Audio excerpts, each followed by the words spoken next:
Welcome. As you join, introduce yourself to all the panelists and attendees by dropping your name and your state affiliate or your congregation and your location into the chat. We'll get started in a few minutes as we wait for people to join with introductory remarks and then our main speaker, followed by Q&A. So welcome. For those of you who are just joining, please introduce yourself to all the panelists and attendees by dropping in the chat your name and state affiliate or congregational affiliation and location. And I just want to say we'll be sending you the materials today that we share in the chat along with the recording of this briefing. So it's going to be recorded, and since you registered, you will be getting the recording. And I want to thank you, send a thank you to our co-sponsors, the Unitarian Universalist Association, United Church of Christ, and United Women in Faith. Again, welcome. For those of you who are just joining, introduce yourself to all the panelists and attendees by dropping your name in the chat. We'll get started here in just a few minutes as people join. We have a record number of people hopping on this briefing today. We want to make sure they have a chance to get on before we begin. As you have questions throughout this briefing, please add them to the Q&A feature. If you're not familiar with the Q&A feature, you will see a button on the lower part of the screen that says Q&A. And you can drop your questions in as we go, and then we'll get that to them at the end of the discussion. So please use the Q&A feature for your questions only and the chat for comments. And first, I want to acknowledge that where I am here in Montana, as in every other part of our country, we are on Indigenous land. Acknowledging the land that we each reside upon as Indigenous land is one way we seek to orient ourselves in this work and to do the work of justice in our lives. And I will lift up that where I live here in Montana, I am on the former hunting land shared by 7 native tribes. And I invite you to place in the chat the name of the people whose land that you rely on now. And if you do not know, this is an invitation to learn. Thank you for attending today. My name is Sarah Paulus. I'm the program director for Interfaith Power and Light. People of faith have been responding to the moral call to care for the earth by reducing the amount of carbon emissions that their worship facilities cause that contribute to climate change. They've done this by making energy upgrades to their congregational buildings, by finding the funding on their own. I want to thank all of you on this call who have already begun this good work. Your accomplishments are extraordinary. And now the federal government is offering financial assistance to nonprofits such as houses of worship for the first time through the Inflation Reduction Act. Many of you have worked hard to pass this bill. I want to thank you. And it's an exciting opportunity for those who have already begun to do energy work at their congregations to consider doing more, and for congregations who haven't been able to afford it before to get started. And we are very fortunate today to have Dan Brissett, the director of the Environmental and Energy Study Institute, with us to give us an overview of how recent federal legislation will support congregations in doing this good energy work. He'll cover IRA resources, the DOE Energy Efficiency Materials Pilot Grant Program, and next steps for houses of worship. And then we'll have ample time for Q&A. I just want to say helping out today are Tiffany Hartung and Mike Kennedy from Interfaith Power and Light, and Molly Brindamore and Michael Yanez Barnuevo from EESI. So welcome, Dan. Thank you very much for being with us. Thanks, Sarah, and thanks, Tiffany, and everyone for welcoming EESI into your webinar today. I'm Dan Brissett. I'm the Executive Director of the Environmental and Energy Study Institute, and Molly and Miguel are 2 of my colleagues.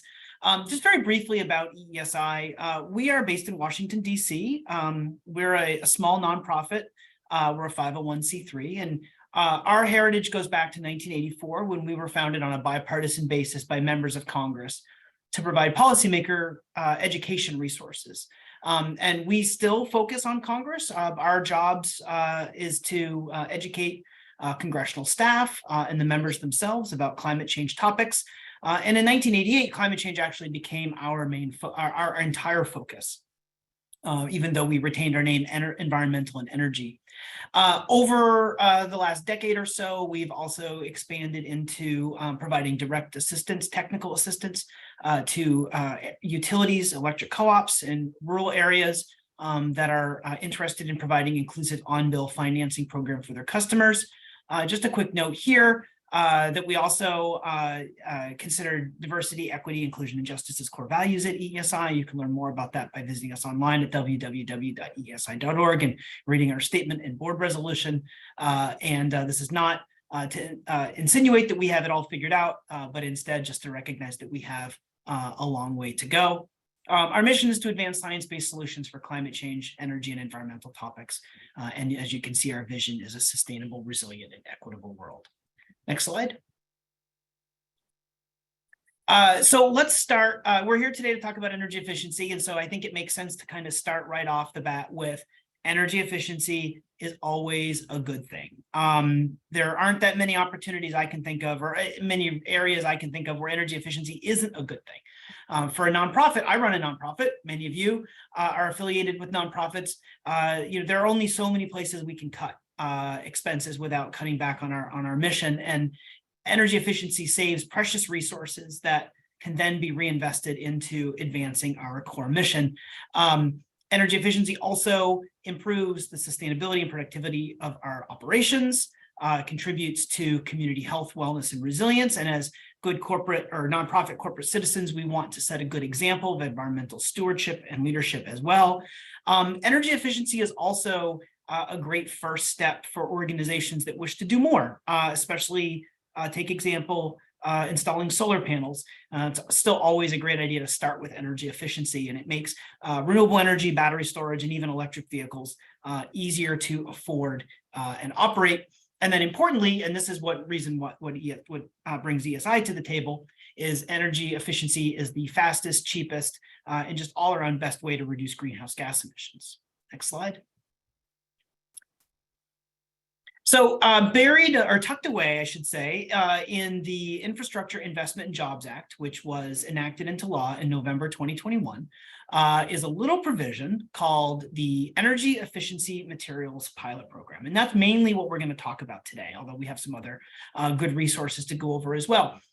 This pilot program comes in at about $50 million, which is a lot for most of the nonprofits on the line today, of course, but keep in mind the IIJA provided $550 billion new dollars in infrastructure spending. So this is a small program in a very large bill.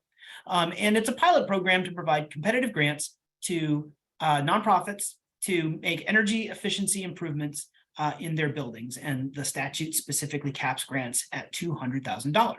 Now, we're talking about this at a time when there's still a lot unknown about how the project or how about the pilot program will roll out, but we do know a couple critical pieces of information, and that's, I think, where we'll start today. The provision that we're talking about is not extensive. It fits on one page, but it does give us some clues about what the Department of Energy is working on. And the first is we know what DOE will be looking at when they say nonprofit buildings.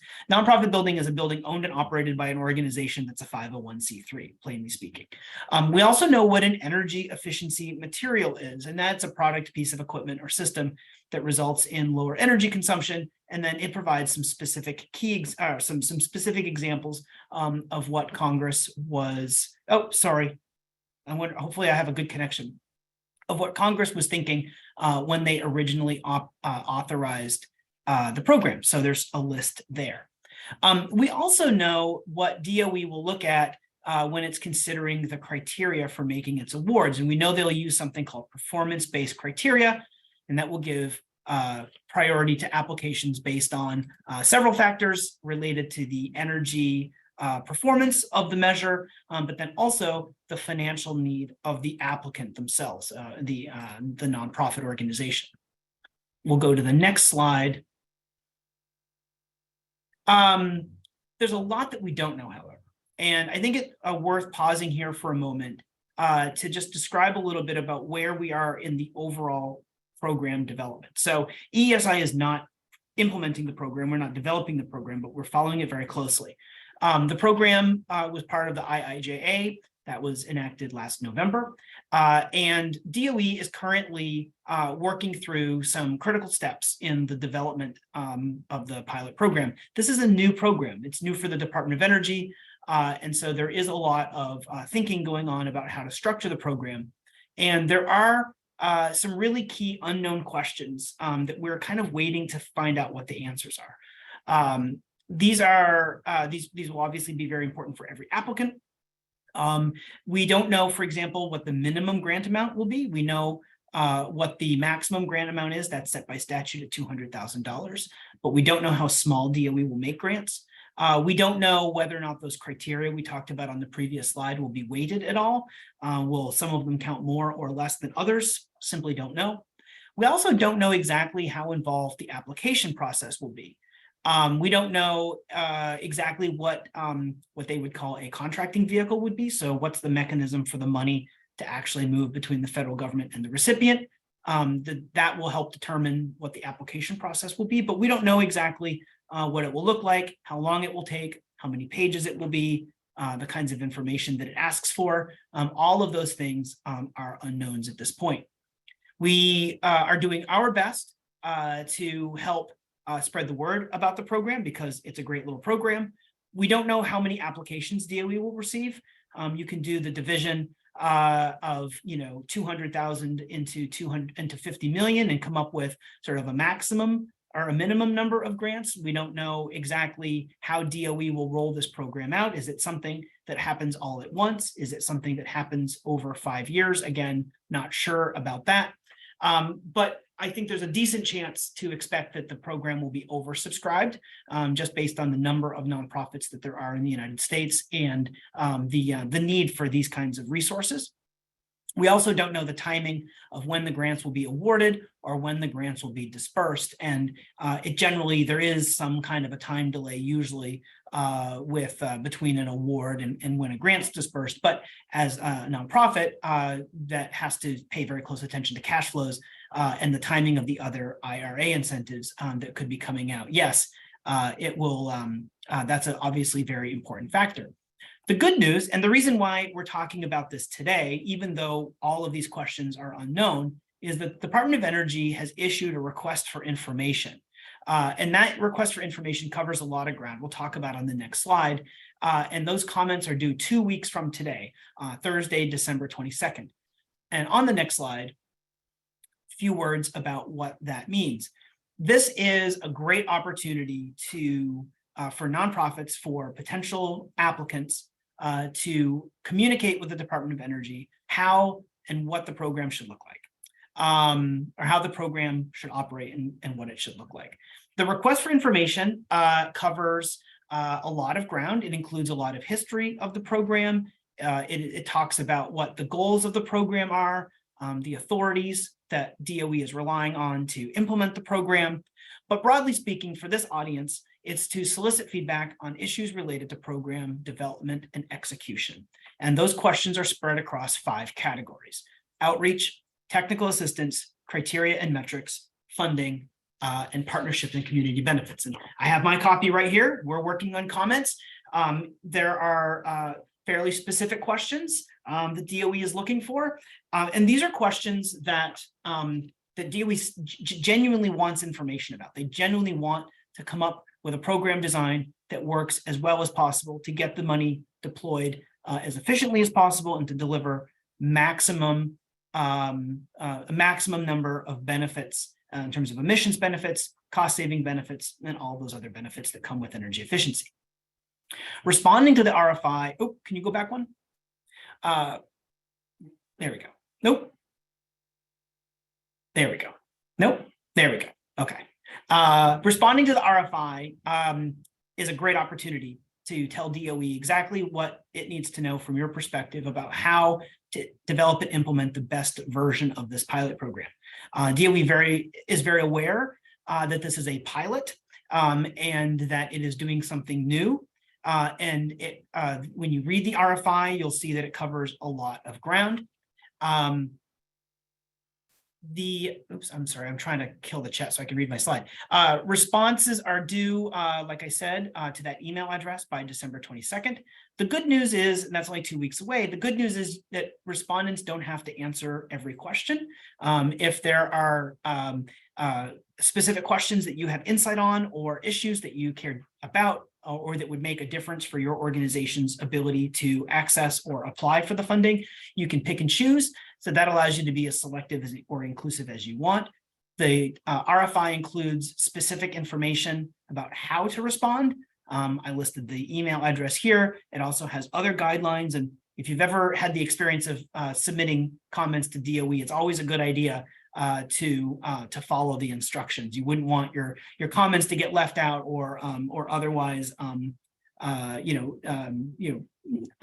not considered along with everyone else's. DOE is also clear on a few points in the RFI that's worth pointing out. The first is that the RFI is not a funding application. That would come later. And then also responses do not bestow any advantages or disadvantages. So for example, if you did not submit comments, that wouldn't have any bearing on your ability to apply. If you did supply comments, it wouldn't make it any more or less likely that you would be a competitive applicant or ultimately awardee. Next slide. So again, we're doing this at a point where we're still quite a ways away from knowing exactly what the program would look like, but this is actually where when in the process it's really helpful to get started doing a few things that would help make an application possible when they're starting to be accepted. We're probably talking, to be honest, we're probably talking about time measured in months, not weeks, but also not years. And so there is time to get started, and we have some suggestions at EESI to help organizations start to be prepared. The first suggestion is to learn the basics of how energy is consumed in your facilities. This requires kind of walking through, taking a catalog or taking an inventory of the equipment or appliances that you have in use. How old are they? What kind of fuel do they use? What make, what model is it? This is very important to understand just sort of the basics of how your building works. It's also critical if you want to do the next step, which is benchmarking. And that's our next recommendation, benchmarking your building.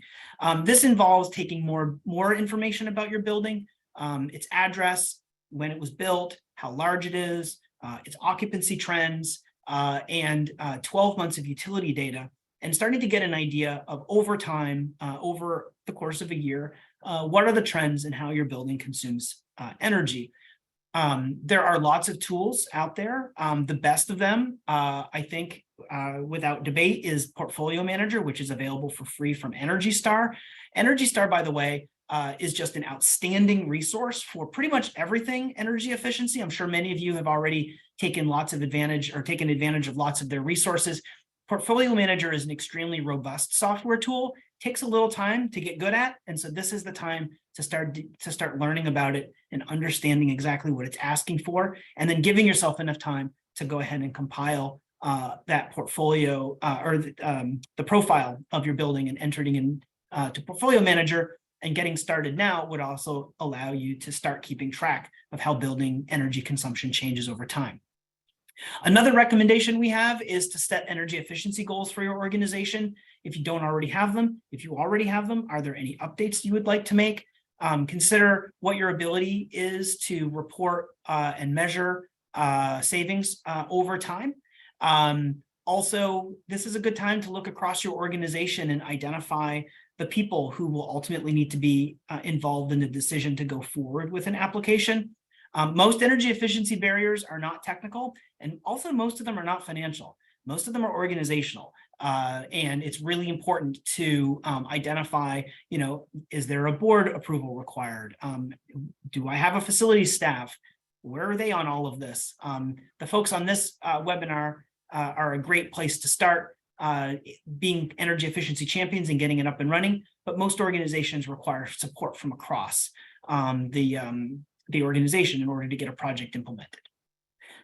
We have 3 more recommendations on the next slide. Also, this is a good time to start thinking about additional funds or sources of funding to leverage. The grants that DOE make will ultimately not likely cover the entire project cost. We don't know. That's another sort of issue that we just don't know the answer to right now.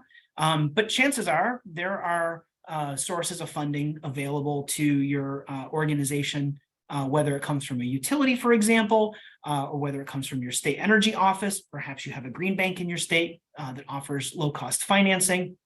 There also may be banks and community development financial institutions in your area that could help. But this goes back to the idea of cataloging your heating and cooling equipment and other energy consuming end uses. And then that would help you identify applicable rebates and other incentives that might be available that you can stack together to really maximize your project. Also a good idea to start thinking about who the professionals that you'll need to hire to conduct an audit. These can be done without a lot of invasiveness.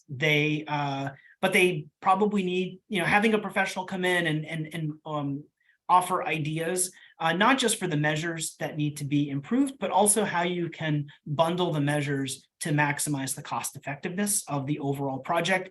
A little energy efficiency is great. A lot of energy efficiency is better, but holistic energy efficiency is best of all. And an auditor is often the right type of professional who can help you do that. And then lastly, whether it's folks on this webinar or others, there are a lot of nonprofits that have already taken the plunge in energy efficiency. We've documented some of them online. Our website is www.eesi.org. You may see yourself in some of these case studies. You may recognize some of the experiences, or they may resonate with how your organization operates. And my guess is that there are folks in your network or peers that you can learn from and draw on their expertise so that when it comes time for your application or for your project, you're best equipped.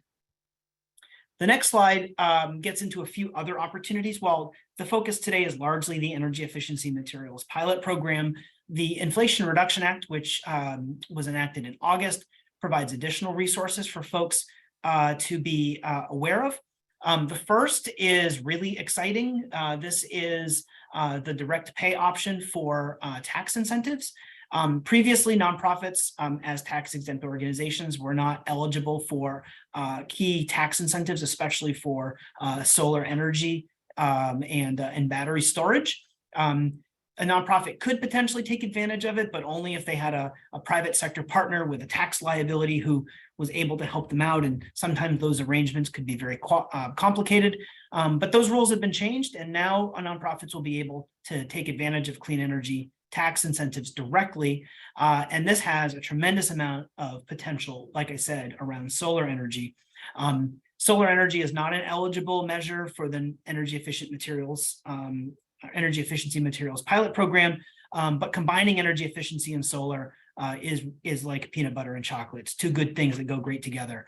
And so this is a great opportunity to learn a little bit more about as well, especially if you are in what's called an energy community.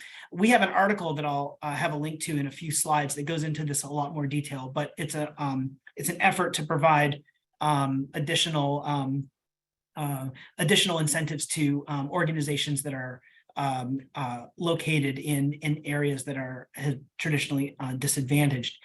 Direct pay is a big deal. It is probably just about as much of a game changer as you can come up with for the nonprofit sector, especially as it relates to solar. It's going to be a major driver of a lot of projects. The next slide is one that's not available to nonprofits, but it's one that's available to many of your congregants and other individuals in your network.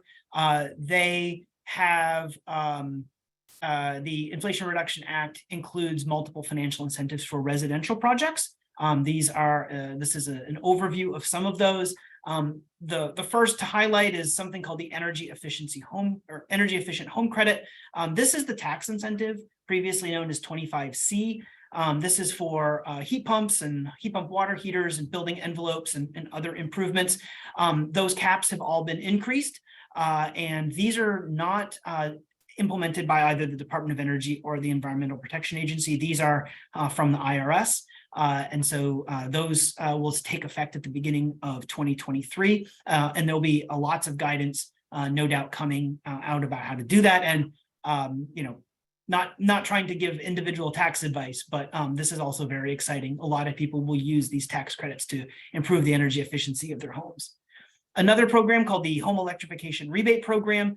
This one's income-based. It's $4.5 billion that will be distributed to the states and tribes to provide electrification rebates. Very, very exciting. A lot of people will take advantage of this to move into heat pumps and heat pump water heaters. The Homeowner Managing Energy Savings, or HOMES rebate program, is another $4.3 billion that will once again move through state energy offices. The chart on this slide describes a little bit more about what the incentives actually look like, and who's eligible and sort of at what rebate level.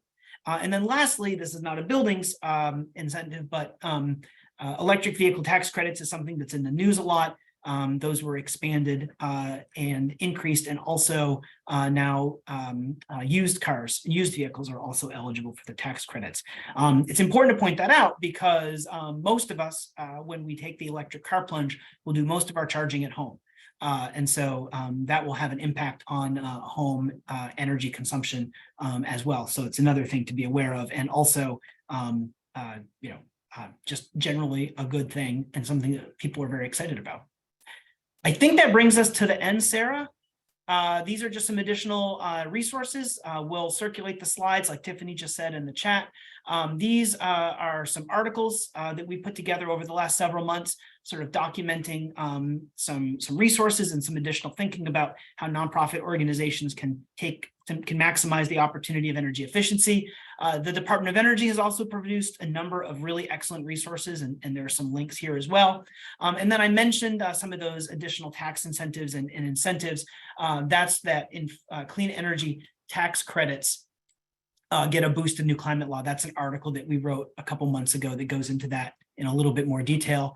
I think that's it. We'll wrap there, or I'll wrap there and turn it back over to you. Oh, actually, one more. Go to the next one, Molly. This is our contact information for me and Miguel and Molly.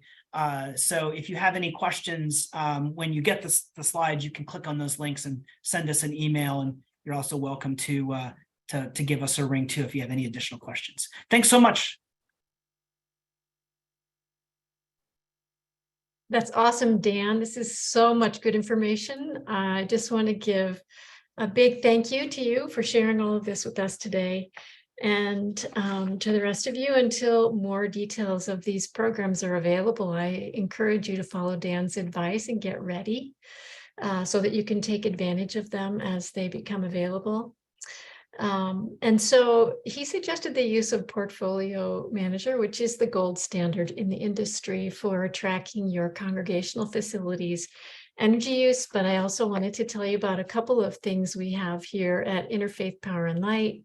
One of the things you're going to want to do is get a green team together to do this good work. If you don't already have one, or sharpen up the green team you do have. And you can download our free startup guide with advice on forming a strong green team to carry out this work.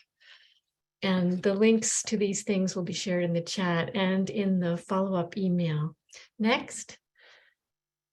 And the Cool Congregations calculator is much simpler than the Energy Stars Portfolio Manager. So if you're a small congregation and you don't have someone on staff that is willing to be trained with Portfolio Manager, you can use our Cool Congregations calculator.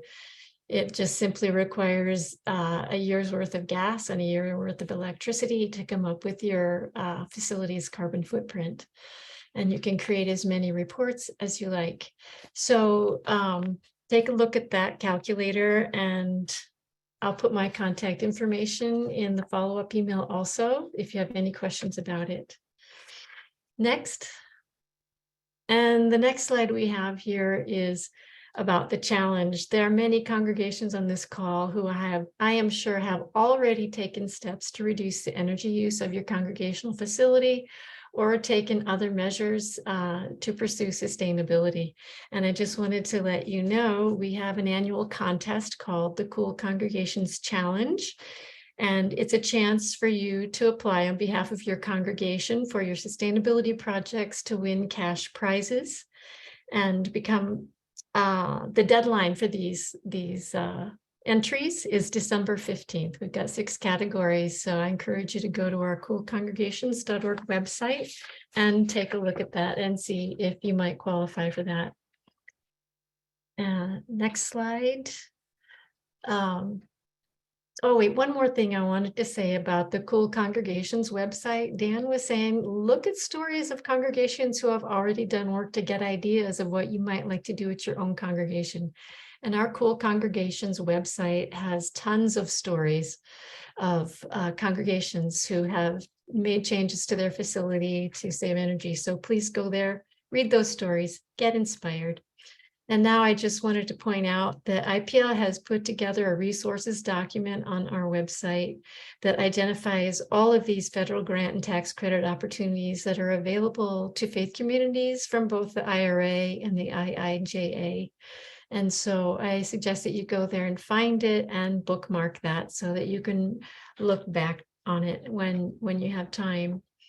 And I also wanted to add one comment to Dan's about getting ready by looking for other financing to go along with the federal funding to finance your energy saving projects. Not only take Dan's advice, look for state, local utility sources, but I also suggest that you research your denomination's resources for funding for building improvements. For instance, I've learned recently that the United Church of Christ has a Cornerstone Fund, and they serve all congregations, even if they are not UCC. So contact your denominational offices and find out what they have to offer you. And I'll be sending a link in the follow-up email to that Cornerstone Fund. And I also wanted to add that IPL is planning a series of briefings for houses of worship with our faith partners to share more details about these resources as they become available that will help congregations live out their faith values by reducing their carbon footprint of their facilities. As people of faith and conscience, this is our opportunity to help bring about a just transition to a clean energy economy based on the values that we all share, caring for one another and for our common home. And I'm going to turn it over to Tiffany now to manage the questions. And I just wanted to say that the recording will be shared. Thanks, Tiffany. Thanks, Sarah, and thanks, Dan. So I'm going to attempt to sort through and field the questions, many questions that y'all have to our speakers. And we had just a note, we have about 960 people watching right now, and others watching live on Facebook. So there are a lot of questions because many of you are deep in the weeds doing this work at your congregations. So hopefully we'll get to all of them, or one that is very similar that someone else asked to one that you have asked. So I think one question, and this might be a best question for Dan and the EESI team, is that this question came up a lot, is many congregations are not tax exempt or haven't registered as a 501c3. Do you have suggestions for how they fit within, like, how might they approach that? Is that something DOE is still going to be figuring out? Yeah, so the original version of the legislation that became the provision in the IIJA was sort of thought religious organizations were sort of on the minds of the original authorizers. The application, or excuse me, the text of the statute just defines nonprofit building as a building operated and owned by an organization that is described in section 501c3 of the Internal Revenue Code and exempt from tax under section 501a of such code. We've been, from what we've heard, this is an issue that's very much on the minds of the Department of Energy, and I think, oh, Miguel's getting shouted out in the chat. And you know, they're sort of tracking the eligibility issue pretty closely. I think when they do an FOA, or excuse me, when they do a funding opportunity announcement at some point coming up, they will acknowledge that in a little bit more detail. One thing that I think is important, the RFI includes a lot of information, And part of the information is a discussion of the nonprofit sector, and religious organizations are mentioned pretty prominently in the RFI in several instances. So, you know, the text is the text, but I think it's fair to say that these kinds of organizations, or the kinds of organizations on the webinar today, are very much front of mind.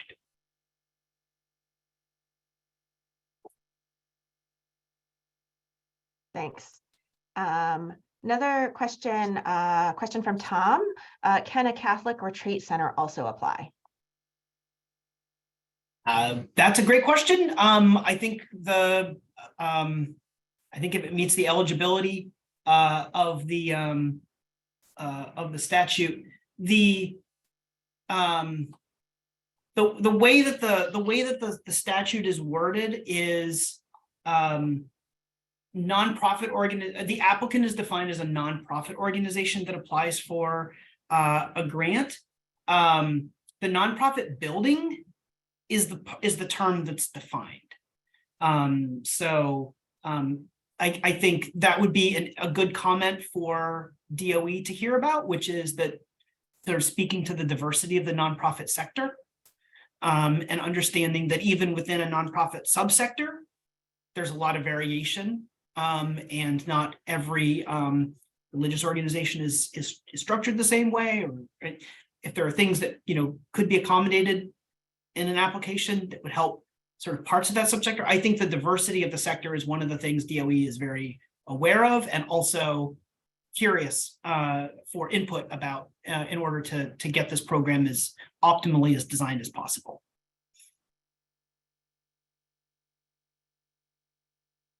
Thanks, Daniel. Also, lots of questions about direct pay. So, so questions about is direct pay an upfront payment? If so, how does the customer apply for it? Questions about concern around being audited, if that increases risk of being audited. If another question, if we signed up for community solar, can we still use direct pay? Does this reimburse us? All of those, the answers to all of those questions will be part of whatever the Treasury Department, whatever the IRS issues in the next tax year. I think one of the challenges of talking about all of these programs is that there's an eagerness for them, and a lot of the details are being sorted out in the implementation phase. IRS did have a comment period open for a little while, a little earlier this year. I'm sure lots of people made comments for, you know, how the different tax provisions, you know, would be handled. This is one I think that's being tracked by a lot of people, the direct pay in particular, something we're super excited about for its potential to help a lot of organizations that were previously left out of them. But I think a lot of the details of, you know, how does this work, those will all ultimately have to be addressed by the, you know, by the IRS when that, you know, guidance comes out. Another a good question is, so this is described as a DOE pilot program. Do you anticipate that there will be a larger successor program?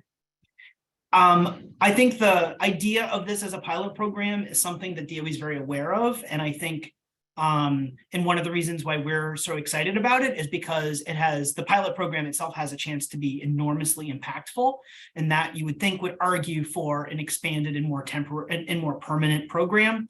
I think one of the reasons why we're putting so much emphasis on sort of this comment period is that it's really important for DOE to understand how the pilot program should be structured to give it the best chance for success. And then ultimately, after the pilot program has a chance to operate for a while, to revisit its success and hopefully argue or have you know, advocates argue for an expansion of the program and additional funding. But yeah, it's you know, it's definitely a pilot program. It's, you know, $50 million over 5 years, and then after that we will see how it goes. But I think, you know, the way we put it is not if it's a success, it's when it's a success. And then the next step is, you know, how can the program be improved for you know, for the next step, for the next level.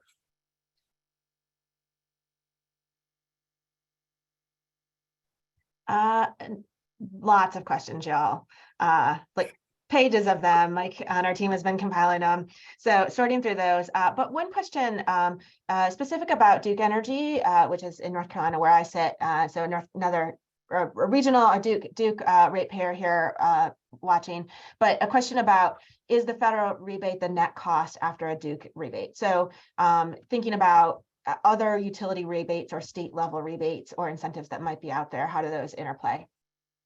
So that's a great question as well. The IRA programs, so Inflation Reduction Act programs, which are the two rebate programs I talked about on one of the later slides, those programs have not opened up yet for comment.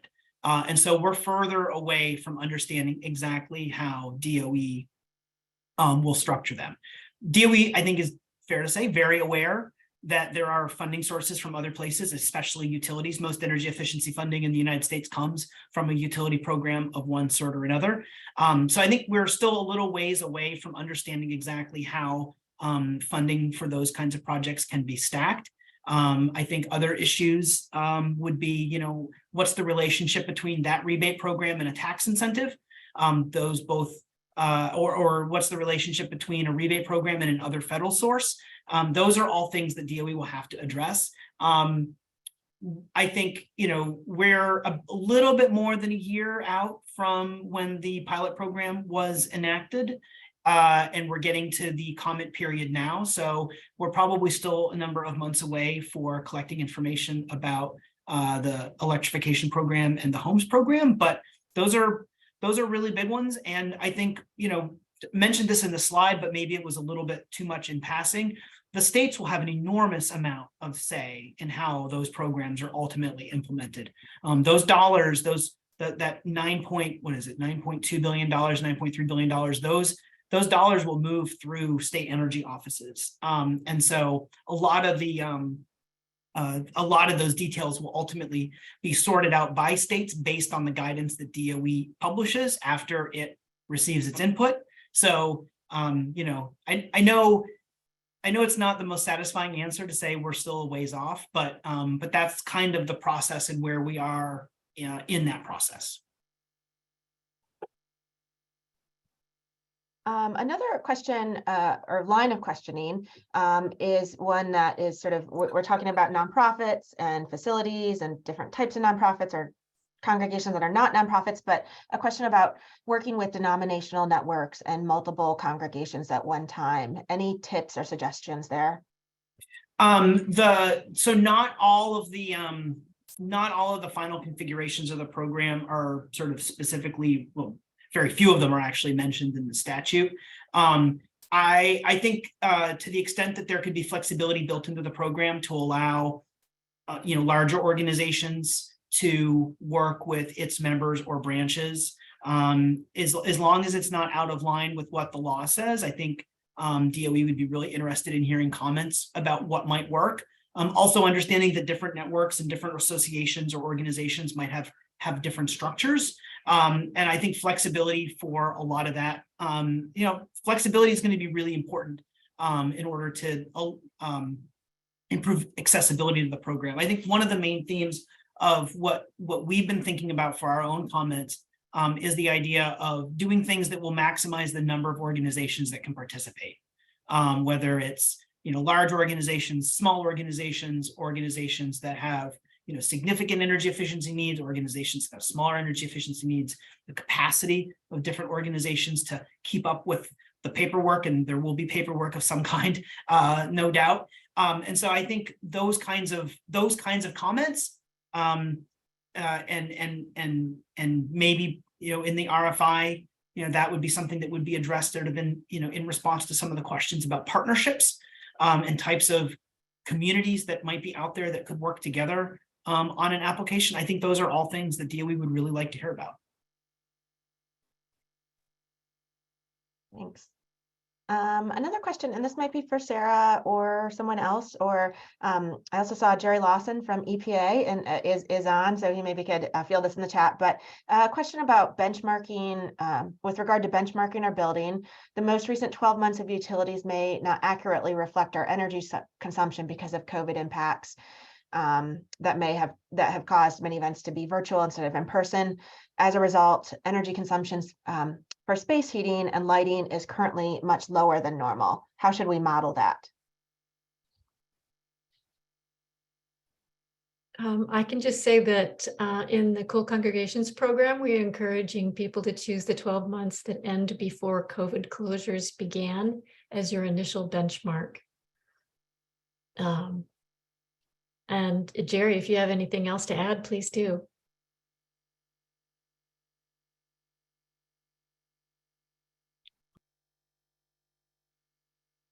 He might have jumped off, and he's also not, he's muted, so he's in the chat. Thanks, Sarah. Another question about, so, and I think we might have gotten to this, but specific, so a question about tax rebates, that sort of why direct pay is such a game changer for nonprofits right now. But if you could speak to how tax rebates or other tax credits from any of the other programs might be applicable to nonprofit congregations. Well, of the ones that I want to make sure I answer that. Of the ones that we've talked about, the way our tax code is a mess, but it's kind of it's organized. It's sort of organized by end use. So the electric, a lot of what we've talked about today are clean energy or renewable energy or energy efficiency, but they're all kind of split up. And so it makes it a little bit difficult sometimes to kind of put together a solid package. I think the direct pay is one of the significant opportunities. I think on the individual side, it's going to drive a lot of interest generally in all of this, because people will have opportunities to improve their homes or purchase an electric car or make other clean energy improvements in their place. And that's going to, I think, that's going to lead people down the road of, oh, this is also available for the church I belong to, or this is also available to the sports club that I belong to, or the animal shelter that I volunteer for, or other things like that. So I think it's a pretty complicated sort of set of provisions, and the interplay of them is, I think, a little tricky to know until we get sort of really firm guidance from the agencies. We're also talking about multiple agencies. So, when we're talking about the Energy Efficiency Materials Pilot Program, that's the Department of Energy. We didn't talk about the Greenhouse Gas Reduction Fund, but that's another potential source of financing down the road. That's being administered by the Environmental Protection Agency. And then we're talking about all these tax incentives. And those are being administered by the IRS, which is part of the Treasury Department. So we're talking about all sorts of different agencies and things coming together. And I think, one thing that we're sort of very aware of is that when all of those things come together, understanding how they play back and forth, understanding how, the timing or the different timing of them, they're not all going to become available at the same time. And so for an organization that's looking at how to take advantage of them, thinking big picture and working back from those energy efficiency goals or clean energy goals or climate goals, and then thinking about how to structure a project that when the resources or incentives are available, you can sort of make the application. When it comes to energy efficiency, one other thing is, not everyone's going to get a grant, but most of the projects that we identify in energy efficiency are cost effective. And so they may be worth doing with other rebates or other incentives. They may even be worth doing on their own or with working capital. So just a lot of moving pieces. I think it's useful to talk about it now because those moving pieces have to be sorted. And maybe what we should do is, or maybe what ESI is definitely going to do in the spring is kind of keep revisiting the issue as we get more clarity to help our audiences understand how the different parts move together. Hopefully that was not too much of a non-answer for you, Tiffany, but. There's a lot of non-answers still at this point as we're getting there.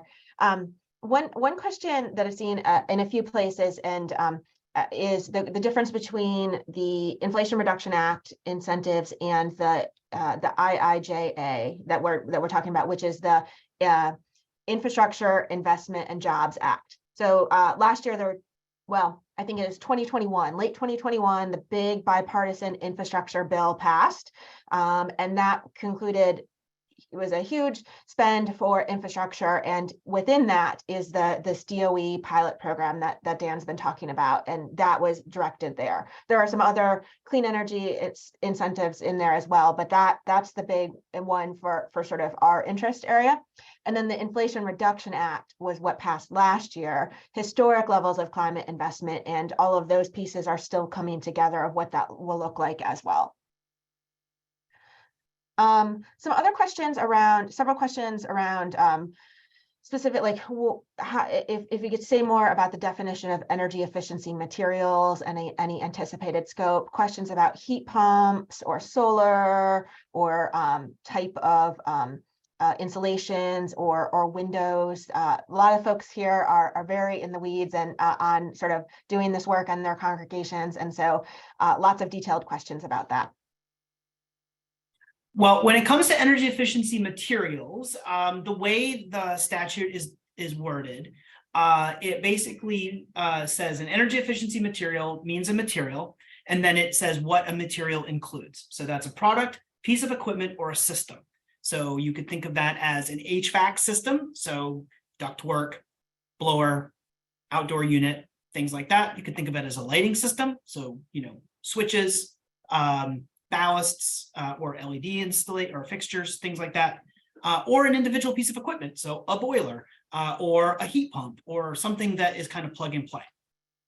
Then you go into a qualification, and that qualification is that its installation results in a reduction in of energy or fuel. So that I think is relatively straightforward to understand, but you can't do something that leads to greater energy use. And that's something that I think when DOE comes up with its application, it'll figure out how to word that in a way that that makes that a little bit more self-explanatory. And then what it does is it lists a bunch of things that are part of that definition, so inclusions. And that means the term energy efficiency material includes, and then it lists 4 different things. The first is roof or lighting system or component of the system. So we kind of already talked about the system. Number 2 is a window. Number 3 is a door, including a security door. And then number 4 is a heating, ventilation, or air conditioning system or component of a system. So that's kind of a belt and suspenders way to go about it. When something generally says it includes, it's not a limitation. And so oftentimes when an agency would interpret something like this, they would say, okay, well, energy efficiency materials has to meet that sort of first definition, which means it's something that is installed that results in a reduction of energy consumption. And then within that definition, here are the things that are definitely part of it. And so things like insulation, things like duct sealing, air sealing, heat pumps, water heaters, I have a hard time imagining any way that those are not very obviously part of what an energy efficiency material means. When you start getting out of that, when you start getting into renewable energy, when you start getting into technologies that kind of blur the lines, I think that's where DOE would probably benefit from some comments. There's a very strong argument that a geothermal system is energy efficiency, but it's powered by renewable energy. That's kind of a good example of something that, depending on which way you're looking at it, you can kind of make an argument for it either way. I think, controls, building controls, absolutely critical to modern systems functioning. Is that when DOE says system, is that also included in that? I would hope so, but you never know. But then there are other things that are a little bit further away. So, for example, if you're replacing a dirty fossil fuel powered piece of equipment with something that's cleaner and electric, and you need a new electrical panel, or you need a new receptacle, or you need to run new lines, or you need to make other changes in terms of how energy moves throughout the building. Is that part of the system? I would assume so, but it doesn't say wires in the statute. So those are the kinds of things that I think DOE is already aware of, because they're the Department of Energy and they spend a lot of time thinking about this. There are different, things that would, for a particular type of nonprofit that would, really make a difference. I think those would be included as well. And then also a lot of these involve professionals and installation and, perhaps changes in, the physical structure of the building. If you're including a roof, does that also mean taking the old roof away? Or is that just, I think those are the kinds of things that DOE is going to be looking at. They're going to be getting comments, but they're also professionals when it comes to this stuff. And hopefully they'll be, they'll take sort of a broad perspective. They'll be as inclusive as possible, but ultimately when it comes down to it, they're limited by what the statute says and how the statute's structured. Thanks, Dan. Just a couple more quick questions. So one question about how does one get notified by DOE? Like, how do we know when DOE is ready to go with this program? I'm going to drop in the chat a link that DOE has to sign up to get email alerts. And just a note that DOE, among other agencies, with both of these two huge pieces of legislation, the agencies are in the process of really hiring up and trying to get going on these. So things have been a bit slow as they're hiring up. So, but sign up for alerts there. And then also we will be having IPL, when we bookmark or drop the link to the website on our page. We'll keep checking that, bookmark that page, and we'll have updates there, as well as a number of other additional emails that you all get and some additional webinars as details come together. So I'm going to wrap up the questions, looking at the clock, and turn it back over to Sarah to close us out.